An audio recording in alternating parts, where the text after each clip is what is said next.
ಅನ್ನಭಾಗ್ಯ ಯೋಜನೆ ಅಡಿಯಲ್ಲಿ ರಾಜ್ಯ ಸರ್ಕಾರ 10 ಕೆಜಿ ಅಕ್ಕಿಯನ್ನು ಕೊಡ್ತಾ ಇದೆ. ಬಟ್ ಈಗ ಆ ಅಕ್ಕಿ ವಿತರಣೆಯಲ್ಲಿ ವ್ಯತ್ಯಯ ಉಂಟಾಗಿದೆ.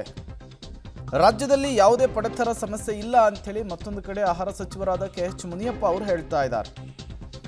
1,26,00,000 ಕುಟುಂಬಗಳಿಗೆ 10 ಕೆಜಿ ಅಕ್ಕಿಯನ್ನು ವಿತರಿಸುವಂತಹ ಕೆಲಸ ಆಗ್ತಿದೆ. ನಾಳೆ ಅಧಿಕಾರಿಗಳನ್ನು ಕರೆದು ಮಾತನಾಡ್ತೀನಿ. ಪಬ್ಲಿಕ್ ಟಿವಿಗೆ ಆಹಾರ ಸಚಿವ KH ಮುನಿಯಪ್ಪ ಅವರು ಕೊಟ್ಟಂತಹ ಹೇಳಿಕೆ. 4 ಕೆಜಿ ಅಕ್ಕಿ 6 ಕೆಜಿ ರಾಗಿ ಕೊಡ್ತಾ ಇದ್ದಾರೆ.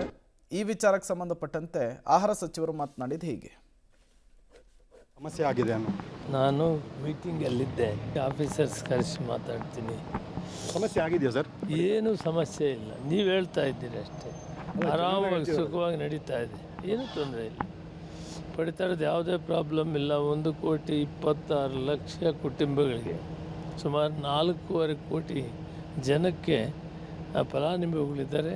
ಸುಸೂತ್ರವಾಗಿ ನಡೀತಾ ಇದೆ, ಯಾವುದೂ ಪ್ರಾಬ್ಲಮ್ ಇಲ್ಲ ಸರ್. ಎಲ್ಲ ಕಡೆ ಕ್ಯೂ ನಿಲ್ತಾ ಇದ್ದಾರೆ, ಸಿಗ್ತಾ ಇಲ್ಲ. ಏನಾದರೂ ತೊಂದರೆ ಇದ್ದರೆ ನಾವು ನಮ್ಮ DDಗಳಿಗೆ ಇನ್ಸ್ಟ್ರಕ್ಷನ್ ಕೊಟ್ಟಿದ್ದೀವಿ, ಕ್ರಮವಾಗಿರ್ತಾರೆ. ಅದರ ಮೇಲೆ DC ಬೇರೆ ಜವಾಬ್ದಾರಿ ಇರ್ತಾರೆ. ಯಾವ ಥರ ತೊಂದರೆ ಇಲ್ಲ.